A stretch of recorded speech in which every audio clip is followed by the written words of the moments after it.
Well, a lot of Nigerians were excited yesterday when they saw the statement from the FCCPC saying, well, they're going to be taking some action and looking into price gouging, hoarding, and the rest. It was like FCCPC came to the rescue of Nigerians. Well, let's dig deeper this morning, find out what is being done. And there you see that statement that was put out essentially from the FCCPC saying it's taking action to address rising prices and protect consumers. That is you and I, by the way, and that's a breakdown of a statement.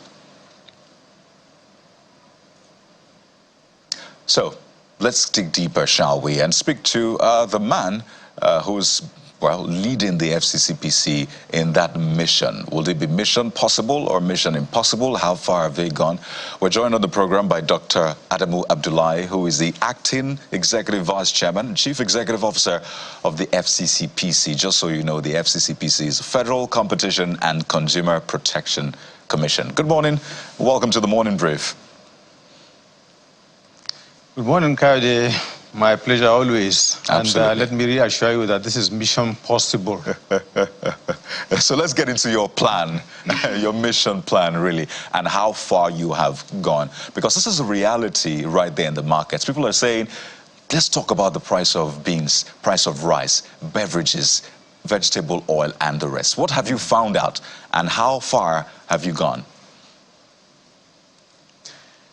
Let us start first and foremost by setting the record straight. You see, we are not a price fixing agency. We don't fix prices. What we do is make sure that there are no distortions in the market by ensuring that there's a level playing ground. So that's why we don't go into our assignments blindly. People have been calling on us for a very long time, do something, do something. We said, no, just hold on. We know what we are doing. We have to do the research first and find out what's actually happening. We did that, commissioned a lot of market surveys, went ahead, sent our own operatives into the markets to really find out what was going on. That's what led to that statement that you saw yesterday. They now said we are ready to go into the markets and find out who is causing all these things, and there will be consequences. You see, what's happening is this: from the farm to the fork, you find out that there are lots of stop gaps in the meantime now, in that there are lots of checkpoints that you find along the way. Fuel costs of especially diesel has really gone up. So all that affects prices. Also, the fact that there are now market associations that now sit down together, form cartels and fix prices, and also prevent newcomers into the market. If you're a farmer and you decide to bring in your eggs to Gouging market, for instance, Use market, you are told that you have to belong to an association, otherwise you cannot sell eggs in that market. That is not acceptable because of the fact that the market should be an open place so that everybody can come and display his wares and sell at his own price. That is what competition is all about. But that's not what's happening at the moment, and that is what we are struggling to fight. Also, the supermarkets. You see, we have experience from the COVID period when we now went to the supermarkets, found out how much they bought things for, and when they buy the things, and as of that time, what is the rate of the dollar. That's what we are doing right now. To also find out when they bought the things that they are now selling, what is the rate of the dollar when they bought it, and what is the replacement value now that the dollar has come down. We'll talk to them, find out what these problems are, and address them. So this is a scientific thing that you don't just go into blindly. It takes a lot of background work before you go into it. That is what is going on at the moment, Kayode. So I'm concerned about how the FCCPC intends to achieve all of this. I don't know what your budget size is. I don't know how you'll be able to execute the plan you have based on what you said. But when you say you're going to go after these people that are gouging, raising prices arbitrarily, are you taking them to court? Are you seizing their wares? What exactly are you going to do? Because I'm imagining that if you go after them, take them to court, how much money do you have to take them to court? How many lawyers are at your disposal? All of that. So those are the questions, which is why everybody's listening to know, how do you want to achieve this? And how far-reaching, how much of a needle can it move? We don't have to go to court. We have a tribunal. There is a Federal Competition and Consumer Protection Tribunal. That's the one that would now address all these issues as opposed to going to court. So when we sanction and by any chance the person that is a violator thinks that we have not done right, he cannot take us to court per se. There's a tribunal that he should go to first. So that tribunal, of course, would support what it is that we are doing and do what is justifiable. I know that the court system is very slow, and people would, of course, find ways and means of slowing down the process. We have seen that even during COVID, there are some supermarkets that we are still in court with. I mean, from 2020, 2021 until today. And these are things that happen. It is in our blood. It's what happens in our system. This country is like that. But what we are looking at is straightforward issues that if you sit down in an association, most of the associations don't even know that what they're doing is against the law. It's only when you educate them, tell them that, look, what you are doing is wrong. That is when they will now understand and do what they're supposed to do. And also the supermarkets. You have seen that over time, we have always conducted spot checks on supermarkets. We take it upon ourselves to go to supermarkets on like a weekly basis, different supermarkets all over the country, and find out what they do. That the price you display on your shelf agree with what is charged at the till, for instance. And if there's anything deceptive there, we correct it. As I said, that led to a ceiling, but we're not looking at it that way now. We're not being punitive. What we are doing to try to make amends so that at least the economy can move forward. Time will come when sanctions will be meted out. There's no two about it. But for now, we're just trying to make corrections. And that is exactly the way we want to go about with the market, with the informal sector also. As from today, you see that our operatives will be in some markets along Airport Road. They will go and see what's going on by themselves, buy things. IO and Kyle, it's not as if money is not a problem to us. It is. But we're an organization that is self-funding now. We pay our own salaries, we take care of ourselves, and we take care of all our activities. And I believe we still have the funds to do what we are supposed to do, and we are doing it. There's really nothing to worry about the funding that you are mentioning. All right. Nothing all to right, worry Dr. about. Abdullahi, by the way, my name is Jeffrey, not Ayo. Okay, Jeffrey.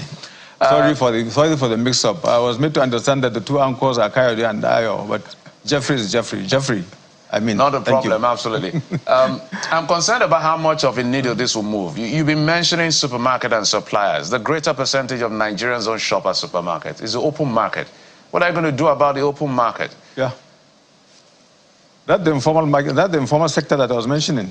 Informal sector is that market that you're talking about. That's the people where people go and buy yams, buy rice, buy the beans that you are referring to. All these price fluctuations that you see are caused by this association that I was talking about. There's an egg sellers association that if you don't belong to, you cannot sell eggs in Wholesale Market, for instance. So we want to go to that association, find out how they operate, and show them how they are doing things wrongly. Because whatever you do, you don't connive and fix or even discuss prices is against the law. So these are things that maybe they don't even know. So we'll have to go and let them know and try to disband these associations so that they will allow new entrants into the market. If you farm your yam, you are free to bring it from Taraba, from Benue State, come to Wholesale Market and sell it openly and freely. That's the way it should be. That's what competition is all about. And that is what we are going to go and educate them about and ensure that they do. We have had issues with pure water sellers, table water sellers, even barbers forming associations and fixing prices. You go to a barber shop, you see that the Barbers Association has a list that says if you barb your hair, this is the amount you are going to pay. That's price fixing. It's not allowed. It is something that people are not educated about. We agree. That is why I want to do that education sensitization so people understand what these things are all about, and in the process, ensure that we form that free market that's needed in the kind of economy that we run in this country. We have a delegated economy, and there has to be controls here and there, no two about it.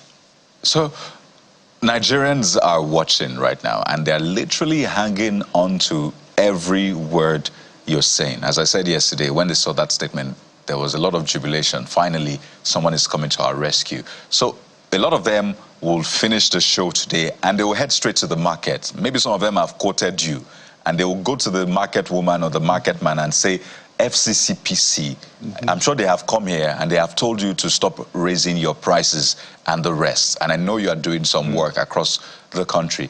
So speak to us, how soon can we begin to see the changes? Because the dollar has been falling for weeks now, but the prices are stubborn. They remain the same. So how soon should Nigerians go to the market and expect the drop which you are pushing for, at least some of this remedial work you're doing? In the same manner that the dollar fell over a couple of weeks, prices would also take time to fall, of course. I am not promising you that if you go to the market today, prices will fall automatically. Things don't happen like that. Things normally take time to happen. And we are just passing the message now. Once the message becomes very clear, things begin to change. As you can see, our action in that supermarket that I mentioned earlier in Abuja here has sent a message to supermarkets across the country. And nowadays, if you go to supermarket, there is at least some form of sanity. You find out that there are prices on the shelf and the prices tally with what you pay when you go to the till. Normally, formally, there are some supermarkets that don't even display prices at all. It's when you pick the good that you go to the till and find out what that product costs. Or you pick all you want, go to the till, and when it is when the prices come out, that's when you decide, okay, I'll pick this, I'll drop that. These are things that are not acceptable because you are not engaging in the normal practice. So by ensuring that there was that raid, so to speak, on that supermarket and the ceiling, it led to the message being clear to others. So in the same manner, what we will do today and tomorrow would first of all send the message that we are very serious about this thing. And once we go into more and more markets and make this message very clear, people will start to behave. I am not promising that that behavior will start from today and tomorrow. All I'm saying is that once the message becomes clear, things are going to start to improve. And it will take time, but surely it will happen because we have the will, we have the capacity and determination to make sure that in accordance to the act that establishes us and in accordance with Mr. President's renewed hope agenda, we have to ensure that the right thing is done. We have seen how our minister has been running helter-skelter, talking to companies and trying to see how things are going to improve. Right. I've seen her paying visits to Dangote Sugar, to Dangote Cement, to even NBL only day before yesterday on a courtesy visit to her. And she kept explaining to them that, yes, the environment is very, very rough and is bad. It's very hard doing business in Nigeria nowadays. But things will improve. And there is a time to start. And that time to start is now. So since we now have a government that is willing to support us and allow us to do our work well and follow the tenets of the law, we believe that there is really nothing to worry about, and we give assurances that, yes, it may take time, but it will happen. Well, Dr. Abdullahi, I know that you mentioned supermarkets a lot, but I'd imagine that this is also the case for those you've described as informal markets or open markets. I don't know if you're planning to shut them down as well for infractions and the rest. But just by the way, you said something about displaying prices, that some supermarkets do not display their price, and that is illegal. So does that mean across board you should always display your price? And I'm talking informal markets, for example. Does the market woman need to always put the price, maybe have a little paper where she says, paint bucket of Gary is this, just displayed? Or you go to boutiques where they sell wares, should they also be displayed right there instead of you asking, how much is this one? And they tell you 4-5, and you begin to haggle, agree 3,000. And, if you're our mothers, you beat it down to 200 naira. But that's just on a lighter note. But speak to us about displaying prices. How does that apply to different businesses? Of course, it would be foolhardy to expect that the informal market will start displaying prices. Like the seller of gari would have like a stick with a price displayed on it. But what's wrong with that, though? It may happen in the near future. It may happen in the near future, but for now, it's something that we don't envisage because of the fact that, you know, we are used to haggling. And people that go to buy things haggle. It's a pastime for us. And if, in as much as a person sees the cost of a certain thing, if a Nigerian has the way, he would all the same ask you to bring the price down a little, or even supermarkets. You go to buy television sets, for instance, in a Samsung shop, and you find out that the customer will be asking the proprietor whether that's the last price, is there any discount, things like that. It is something that is inbuilt, is what we do. So even if we, in the long run, it happens in our informal market, it may take time. We don't plan to shut any markets. As I told you earlier, what we need to do for now is a lot of education so that people will know that forming associations, cartels, so to speak, and coming up with prices of goods and preventing other new entrants in the market is wrong. But more importantly, it's for Nigerians to have to carry us along. We can't be everywhere all the time. We keep asking people, please come and complain rather than grumble. Nigerians always prefer to grumble. We have the portal that you can come and lodge your complaint. We have opened all our doors, all our windows. Please come in, tell us whenever you find somebody doing anything wrong, and we'll follow up and do what we are supposed to do. Over the years, we have satisfied Nigerians that we are able and we are up to the task, and in the discharge of our duties, we have not been found wanting. Please feel free to let us know whenever you find any infractions going on in the market, especially this issue of cartelling, this issue of hoarding. We don't intend to go to break warehouses and remove items from there. There are other government agencies that are charged with that. But all the same, we have to work with them because we sign MOUs with government agencies, with everybody that is a regulator in any sector of the economy, and we work together. And this information is very useful to us because we share information along with them and we work together. Go ahead. Mr. Abdullahi, it's not as if Nigerians like to grumble. I think people are just naturally exhausted. Nigerians, they've seen promises made, they've seen people fail them in successive governments. So if your agency is making that promise that you're going to be different, you have to show that you're really different, not by promises, but by action. That's why Nigerians, because when they look at the system, whether it's the police system or the judiciary, they just are too exhausted and too tired to go through that hall, and maybe they predict what will happen at the end of the day, that nothing will happen. So if there are ways that things can be done more efficiently and effectively for the benefit of Nigerians, I'm sure they will appreciate, not that they like to grumble. I just need to put that in context. Maybe you respond to that. But you've talked about complaining, so I'm going to get first complaints to you. Because the reason I'm asking this question is, more like a scenario planning, how do you want to debate with the seller? For the record, the people who don't display their prices at some point was because of the volatility. In the morning, dollar is this, in the evening is that, so they decided to let it off. That was their reason, from what we understand. But you say it's against the law. So my question is, there's a detergent I used to buy. It used to go for 5,000. Now it's 16,000, over 200%. Bread, at some point, 500 naira, now it's about 1,800 to 2,000. That's 200% about that number. Car engine oil, from 14,000 to about 25,000, that's over 150% or over 100%. Now, if I come to you, Dr. Abdullahi, your agency, I don't know what your capacity is. How do you want to address this situation? Because Nigerians, these are the things they want to see happen, not just talk shop or any other thing. FCCPC has never been a talk shop. FCCPC has always matched its words with its action. So far, as I told you earlier, we have not been found wanting. Whoever has lodged his complaint with us, we have tried our very best to sort him out and ensure that we follow that complaint to its logical conclusion.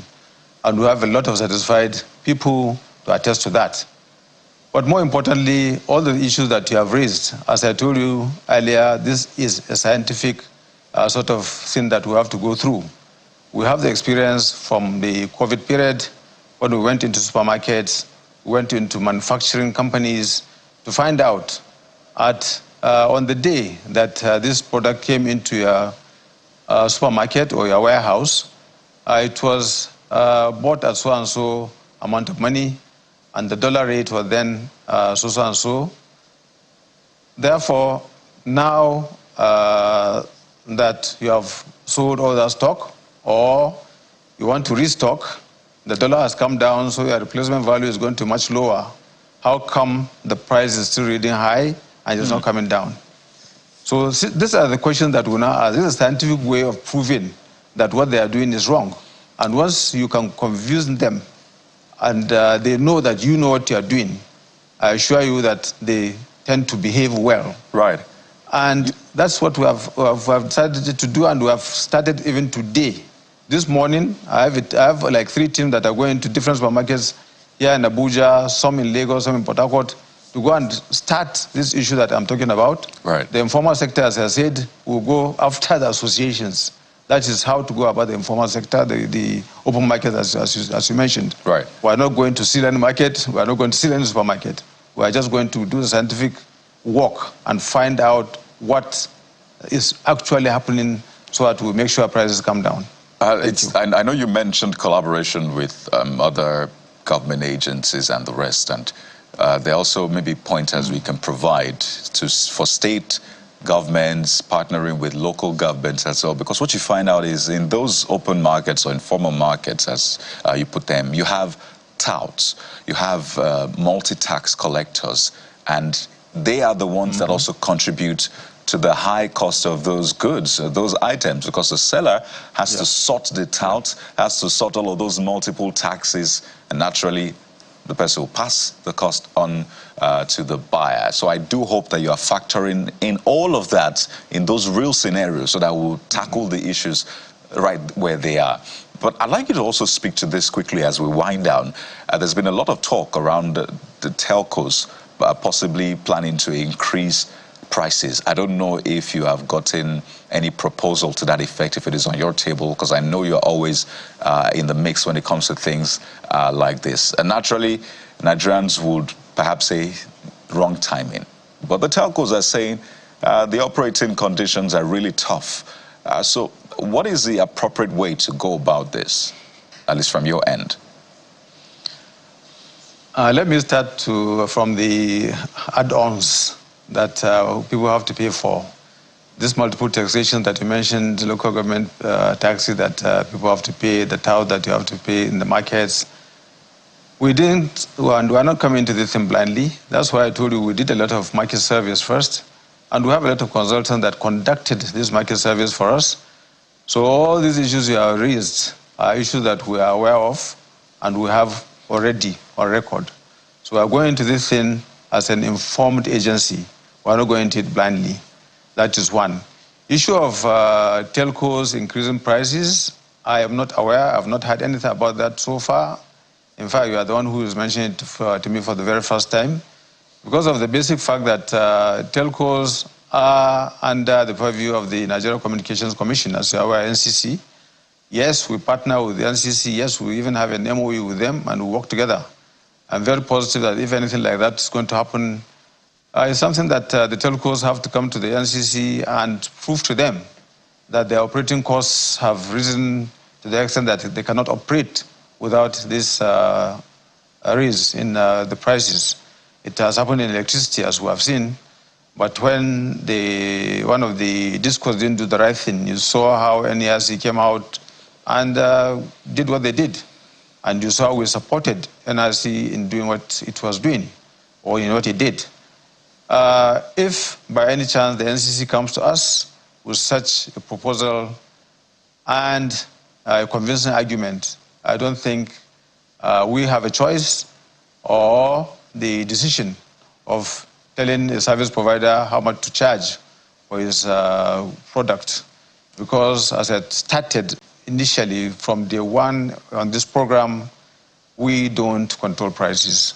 We only assure that there is a level playing field for businesses to thrive. So maybe as we wind down, let's get to know how best to reach the FCCPC, because you've been talking about the fact that we're above board and all of that. That's a lot of people can debate it, but you've stated your position. Where we can even talk about electricity tariff as well, because all of this ban A, ban B, and all of that, people are still complaining, and we need to get our money back for where we're cheated. But that's a conversation for another day. So if people want to get to FCCPC, whether they are getting to the informal sector or supermarket, how best and how quick can they get to you, and how quick can the response be? Contact at fccpc.gov.ng, that's the main one.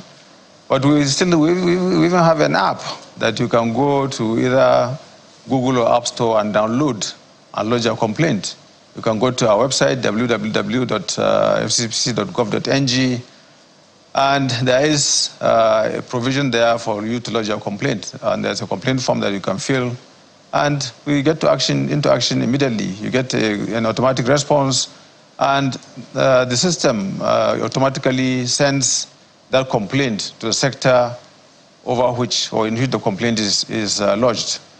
So these are the known ones for now, but feel free. We have offices in all the zones of the Federation, in Oshogbo for the Southwest, in Oka for the Southeast, in Port Harcourt for the South-South, in Katsina for the Northwest, Mina for the North Central, as well as Bauchi for the Northeast. We also have state offices in both Kano and Lagos, and plus our headquarters here in Abuja, 23 Jimmy Carter Street. Feel free or write to the EVC, FCCPC, 23 Jimmy Carter Street, Asokoro, physically, right. And when we receive, we swing into action. Do you have like a WhatsApp number or an SMS? Because that seems to be faster for a lot of people. Not everybody can do mails and all. Do you have like WhatsApp number? Because yes, we're serving the people. We have to serve them. Not your number, yeah, the agency. I will have to share that with you. We have a 0904 number. Okay. And also, we're all on all the social media platforms. Twitter, yeah. Instagram, all of them. fccpc.gov.ng. All right. Yeah. Dr. Adamu Abdullahi. FCCPC. Absolutely. I'm trying to download the app. I'm looking out for it on my Play Store. As soon as that is possible, I'll share my feedback. But I'd like to thank you so much for walking us through the process and what to expect in the coming days. We'll be speaking with Dr. Adamu Abdullahi, Acting Executive Vice Chairman and Chief Executive Officer of the FCCPC. Thank you for your time. We wish you the very best on this mission. My pleasure always. Thank you very much. All right, we'll take a moment now, and when we turn our attention to all things fashion. Yeah, it's good business looking good, right? Well, we'll bring one of the forerunners of the fashion industry in Nigeria right here on the show, so you don't want to miss this. Stay with us.